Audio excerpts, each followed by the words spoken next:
our next guest, who spent so many hours with Dr. Sauvage writing this last book that you all have in front of you.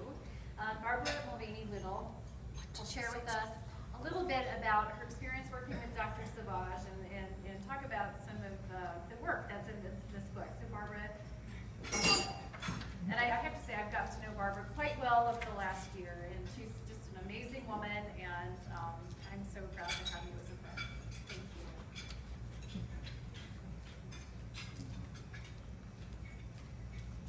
I'm going to change glasses so I can see.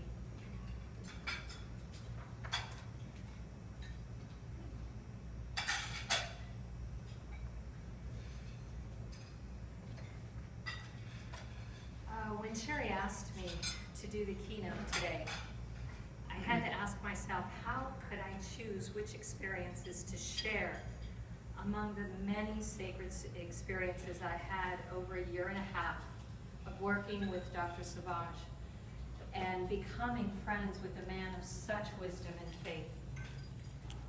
He was a man who was truly a living saint.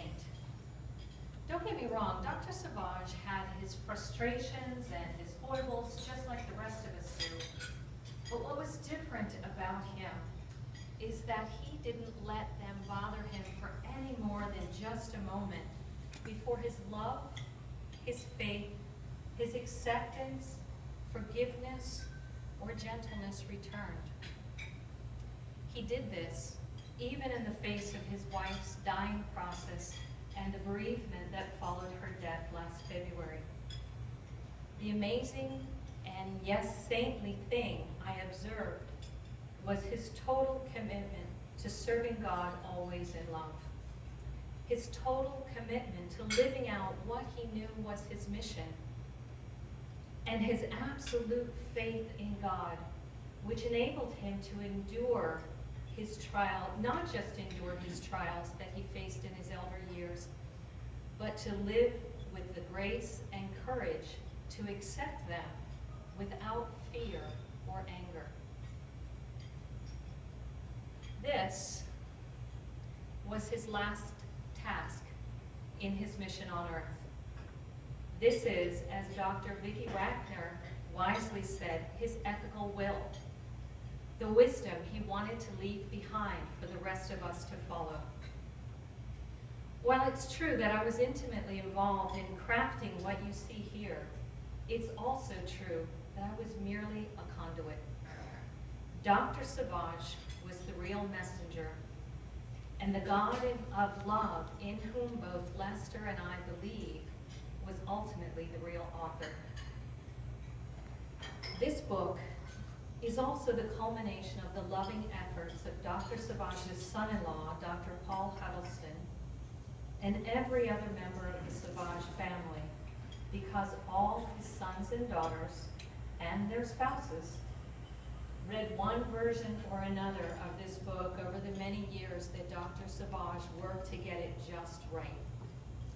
My family and friends, editors, plus interior and cover designers all worked on the book too. It takes a village to create something like this. But what was unique about our village was how much love and healing was felt by those who were involved, including Dr. Sauvage. Today, I'd like to give you a flavor about what is in this book, and I'd also like to share a little bit of the journey about how it came to be. When Dr. Sauvage retired from practicing surgery nearly 25 years ago, he didn't go off to play golf, or in his case, baseball, and relax like many of his peers would.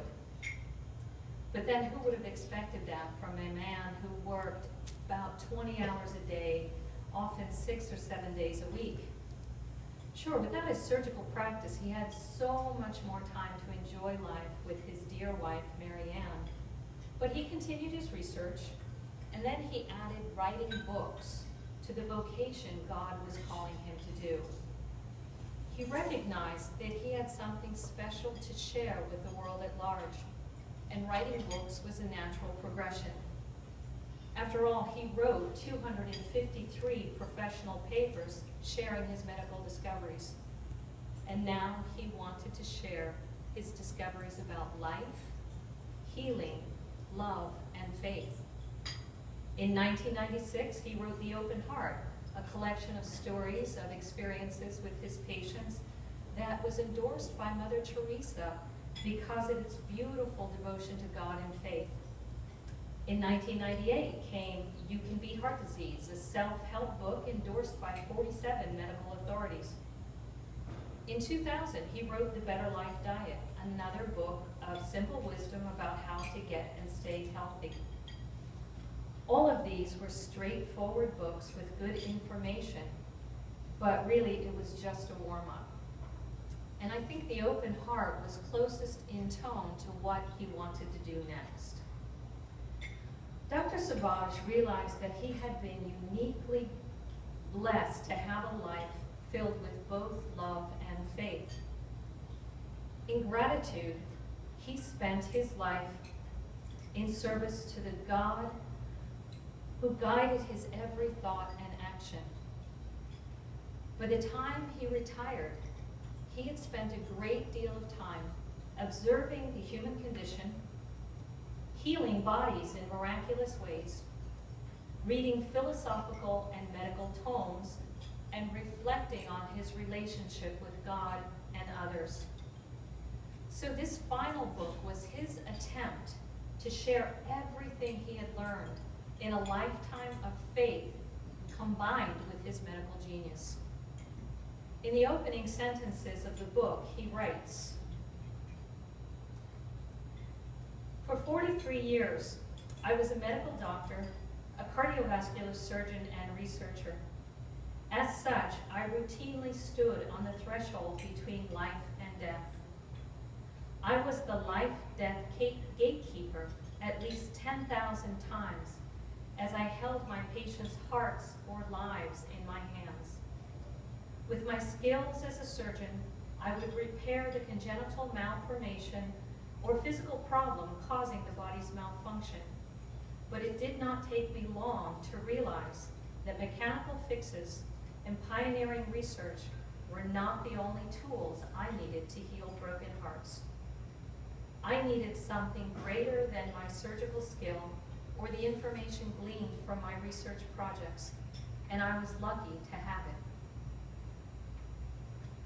That something greater was his absolute faith in God and his belief that God's mission for him was to spread God's message of love. And because everything he ever did was in line with that mission, he performed miracles, and many of you here today were recipients of them. But in his humility, and really he was so very humble, he goes on to say later in that same chapter, "Miracles can be commonplace if you know where to look. Throughout this book, we will explore the intersections of science with faith, healing, and love, because that is where miracles happen. We'll also look there because we all stand on the threshold of life and death every day, whether we're aware of it or not. Most people will never stand as I did, with someone else's heart literally in their hands. But every one of us holds figurative hearts, our own and the hearts of family, friends, and even strangers. And as we do, we choose between life and death, because every decision we make chooses one or the other. As God said in Deuteronomy, I set before you life and death, a blessing and a curse. Choose life that you may live. I chose life, and God graced me with love beyond my imagining. Then God used me as an instrument of transformation, as a healer of hearts. But I'm not special." He really didn't think he was. He really didn't. "You too have the same opportunity and the same power. As the child of a loving God, you too can be a healer of hearts and an instrument of transformation. And as you choose life, you will have the opportunity to hold hearts with the awe, love, and reverence they deserve. The rest of this book then goes on to show us how we can choose life, how we can become instruments of healing and transformation for ourselves and for others, and why we should do so with faith in God. Faith in God was the cornerstone of our work together as a writing team. There were so many examples of God's guiding hand as we worked together. I came on board only a month before Dr. Sauvage was to have some back surgery. Surgery for any 87-year-old is dangerous, but with Dr. Sauvage's declining health because of Parkinson's disease, he was especially fragile. So before his surgery, I met with him daily to gather as much information as I could and to get a good sense of the man so that I could work on the manuscript while he recovered. His recovery was very difficult, and on the day he was finally strong enough to work with me again, he had a stroke. This was terrible. But I had faith that God had called me to this project for a specific reason, so I continued to do what I could to move it forward. I interviewed his dear friend and colleague, Dr. Mark DiDomenico, and got some of the stories that you heard today, plus many more. I met regularly with Paul Huddleston, and I met with Dr. Sauvage's daughters because girls in the family always know. Finally, I read all of his other books, and before beginning to disassemble and then reassemble the manuscript Dr. Sauvage had worked on for over 10 years. I subsequently learned that he had, let's say, some challenges when it came to suggested changes with the manuscript. Family members recounted stories of his reluctance to change even an "ah" to a "the." And luckily, I didn't know any of that because I was adding and deleting and moving things all over the place. Before his surgery, I had been able to get Dr. Sauvage to agree on some basics, like identifying his goals for the book and identifying an audience that was a little more specific than everyone. Then, while he recovered, I worked feverishly to uncover and polish all the gems of brilliance that I had seen in the manuscript. By the time he was well enough to work on it with me again, I had enough to share that made sense. He liked where I was taking the manuscript, and then we worked together to give it depth and details and heart. When we first started working together, Dr. Sauvage had an office on the floor of the assisted living center where he and Marianne lived. Marianne was caught in the prison that is Alzheimer's disease. Yet the devotion they shared for each other was still so evident. While she was able, he would bring her into the office with us, sometimes whether she wanted to come or not, because he wanted her close by. When her health declined more, we started working in their room. Though it wasn't always obvious, she would listen to us, and sometimes she'd comment on what we were writing as I read aloud to them. I began to realize what a sacred role I had been given. Not only was I to help organize and strengthen the message of healing, love, and faith that Dr. Sauvage wanted to share, I was to offer the comfort of that message in the final days of Marianne and Lester's lives. After about a year of working together, Dr. Sauvage's dear Marianne began to die in earnest. I would go more often and stay a little longer, reading from the sections on prayer or suffering or faith, and it would calm them both. As her death approached and family surrounded Marianne constantly, reading from this work seemed to calm them too. By the time Marianne died on February 3rd, The manuscript was in its final stages of revision. After her death, I spent every day with Dr. Sauvage, reading this work aloud to him. And doing so helped him, but it also enabled me to refine it and find errors before sending it off to interior design. Then I read aloud the design proofs that followed, since errors are often introduced when changing from one file type to another. Then I read the multiple galley proofs. I read and I read and I read aloud until I had the book nearly memorized. But in each reading, I tended to find a spelling, spacing, or punctuation error that needed fixing. But I'm sure you'll still find a few in there when you read it. As all of this was going on, I observed Dr. Sauvage's grief so many times. We would look at old photos of him and Marianne together that his son John had framed and hung in his room. We'd talk about her, and he'd tear up often as he reminisced. But then he would say, "Read to me," which was always our signal to get back to work. Working gave him purpose. There was one day, a couple of weeks after Marianne died, when Dr. Sauvage's grief nearly brought him to his knees. That day I cried with him because there was nothing I could do or say to ease his pain.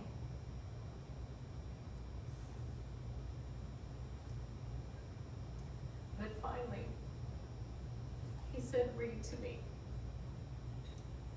And so I did.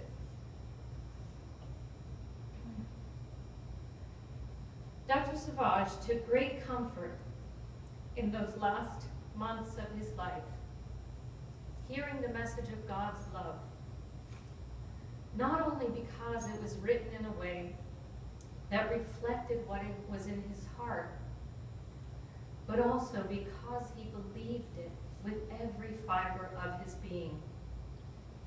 From February to June, I watched his life ebb slowly away, but his spirit never once wavered in his love for God, for Marianne, for his children and grandchildren, and for all the people who would one day be touched by the message in this book. This book contains evidence of his faith, his prescriptions for obtaining optimal health in body, mind, and spirit, and key aspects of the spiritual path he walked his whole adult life. His wisdom was profound in its simplicity, and chapter 9 outlines his spiritual plan for conscious living. His plan is simply this. I don't even have to read this one. Visit frequently with God. Embrace and live each day to the fullest. Cultivate radical forgiveness and the power of gratitude. Serve God by serving humanity. This book is his final service to God and humanity. He ends chapter 9 saying, "I want every living person to be, or every living being, to be as happy as they can be. In many ways, that has always been my life's work." The 4-step spiritual action plan can help guide us all to ignite the divine spark within us, so its flame can light the darkness of our world.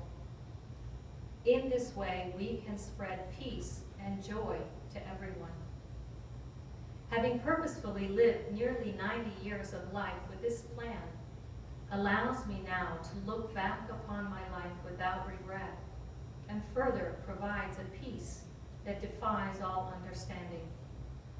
This is of great comfort to me as I grow ever closer to the day when I'm born into eternal life. I can attest that his last days were filled with peace and love. He regularly thanked the nurses who gave him nasty-tasting crushed drugs and pudding. He thanked the nurses' assistants who helped him with his daily necessities, including having to go to the bathroom. He thanked me all the time, and he cared for me tenderly when I struggled with eye difficulties, no doubt from all that reading aloud.